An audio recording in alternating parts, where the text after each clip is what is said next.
తెలంగాణలో ఇప్పటి వరకు తొలి దశ అలాగే మలి దశ రెండు దశలు కూడా గ్రామ పంచాయతీ ఎన్నికలు జరిగినాయి.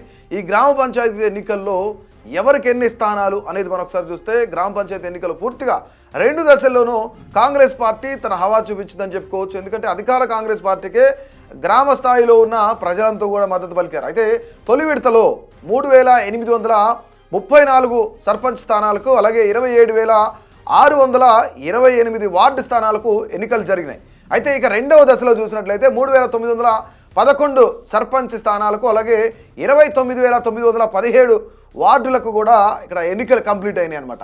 అయితే మొదటి దశలో కాంగ్రెస్కి 2,383 సర్పంచ్ స్థానాలు కైవసం చేసుకుంది. అలాగే రెండవ దశలో చూసినట్లయితే 2,297 స్థానాలు కూడా కాంగ్రెస్ కైవసం చేసుకుంది. ఇక్కడ కాంగ్రెస్ది మొదటి దశలో హవా చాలా క్లియర్ కట్గా మెజార్టీలో కనిపిస్తూ ఉందన్నమాట. ఇక మొదటి దశలోకి వచ్చేప్పటికే బీఆర్ఎస్కి సంబంధించి 1,146 స్థానాలు కైవసం చేసుకుంటే రెండవ దశలో 1,191 స్థానాలు కైవసం చేసుకుంది.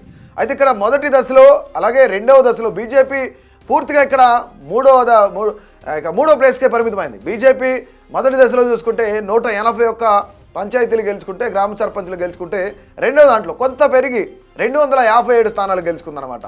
అయితే ఇతరులకు సంబంధించి మొదటి దశలో 455 స్థానాలు గెలుచుకుంటే రెండవ దశలో 578 స్థానాలు గెలుచుకున్నారు. మొదటి స్థానంలో కాంగ్రెస్, రెండవ స్థానంలో బీఆర్ఎస్ అలాగే మూడవ స్థానంలో బీజేపీలు గెలుచుకున్నాయన్నమాట. ఇక రెండు విడతల్లోనూ అధికార కాంగ్రెస్ పార్టీ తన హవా చూపించింది. రెండు దశల్లో బీజేపీ మూడో స్థానానికే పరిమితమైంది.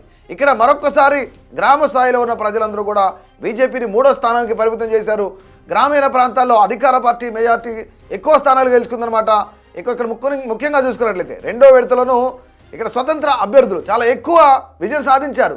అయితే స్వతంత్ర అభ్యర్థుల్లో ఎక్కువ మంది కాంగ్రెస్ రెబల్స్ ఉండడం ఇక్కడ గమనార్హం అని చెప్పుకోవచ్చు. ఎందుకంటే కాంగ్రెస్ పార్టీ బలపరిచిన అభ్యర్థిగా బరిలో దిగాలని చెప్పేసి చాలామంది స్వతంత్ర అభ్యర్థులు తమ అదృష్టాన్ని పరీక్షించుకోవాలనుకున్నారు. కానీ ఇక్కడ కాంగ్రెస్ పార్టీ కొంతమంది అభ్యర్థులను బలపరచకపోవడంతోనే కాంగ్రెస్ పార్టీ నుంచి బయటకు వచ్చి వాళ్ళు స్వతంత్ర అభ్యర్థులుగా పోటీ చేశారు. ఇక్కడ స్వతంత్ర అభ్యర్థులుగా పోటీ చేసినా సరే ఇక్కడ కాంగ్రెస్ రెబల్సే ముందున్నారనమాట.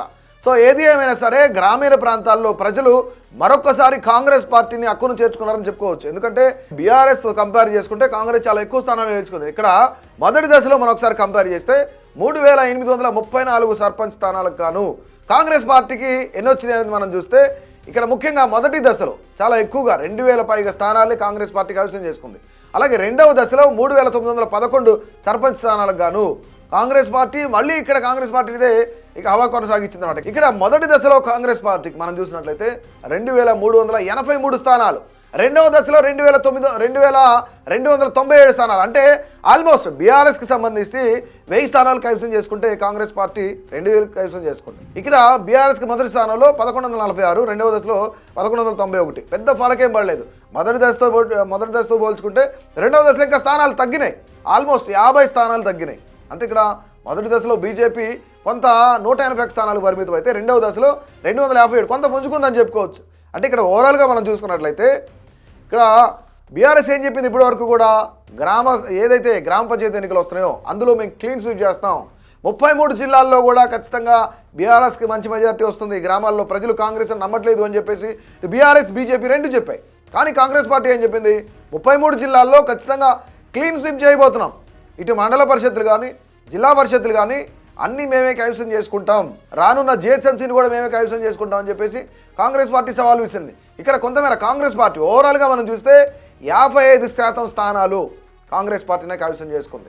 అయితే ఈ ఎఫెక్ట్ ఎంతవరకు రానున్న జిహెచ్ఎంసీ ఎన్నికల మీద పడుతుంది, దాని తర్వాత కాంగ్రెస్ పార్టీ పరిపాలనకు ప్రజలు మద్దతు ఇస్తున్నారా అని అనుకుంటే కనుక ఖచ్చితంగా ఎస్ అని చెప్పుకోవచ్చు. ఎందుకంటే 55 స్థానాలకు పైగా 50% స్థానాలకు పైగా కాంగ్రెస్ పార్టీకి ప్రజలు మద్దతు పలికారు. అయితే ఇక్కడ ఈ ఎఫెక్ట్ ఎంతవరకు జిహెచ్ఎంసీ ఎన్నికల మీద ఉంటుంది అంటే రానున్న మార్చ్ ఏప్రిల్ టైంలో జిహెచ్ఎంసీలో కూడా పదవి కాలం ముగుస్తుంది. ఇక్కడ 150 ఉన్న డివిజన్లని 300 డివిజన్లు చేయబోతున్నారు. ఈ 300 డివిజన్లలో ఎంతవరకు కాంగ్రెస్ పార్టీ హవా చూపుతుంది. ఇక్కడ లోకల్లో ఉన్న ఏదైతే హైదరాబాద్ మహానగరం చుట్టుపక్కల ఉన్న 27 మున్సిపాలిటీలను కూడా గ్రేటర్ హైదరాబాద్ జిహెచ్ఎంసీలో కలుపుతున్నారు. ఈ 300 వార్డులలో 90 వార్డులు కూడా దాదాపుగా 90 డివిజన్లు కూడా ఎంఐఎం కైవసం చేసుకోవాలని, ఎంఐఎం గెలుస్తుందని చెప్పేసి ఎంఐఎం భావిస్తుంది. అంటే ఎంఐఎం గెలిస్తే కనుక ఖచ్చితంగా అది కాంగ్రెస్ పార్టీకి ప్లస్ అయ్యే అవకాశం ఉంది. అయితే ఇక్కడ బీఆర్ఎస్లో ఉన్న ఎవరైతే కౌన్సిలర్ కార్పొరేటర్లు ఉన్నారో వాళ్ళు కూడా 50 మంది కాంగ్రెస్కి టచ్లో ఉన్నారని చెప్పేసి ఒక చర్చ జరుగుతుంది. అంటే అభ్యర్థి పోటీ చేసే అభ్యర్థులు కానీ, గెలుస్తాం అనుకుంటున్న అభ్యర్థులు కానీ, లేదంటే ఇప్పుడు ప్రజెంట్ అధికారంలో 15 ఎవరైతే కార్పొరేటర్లుగా ఉన్నారో వాళ్ళు కూడా కాంగ్రెస్ పార్టీకి టచ్లో ఉన్నారనేది ఒక చర్చ జరుగుతుంది. కానీ రానున్న జిహెచ్ఎంసీ ఎన్నికలపైన ఈ యొక్క ప్రభావం ఎంతవరకు పడుతుంది అనేది కూడా మీ అందరి అభిప్రాయాన్ని అయితే తెలియజేయండి.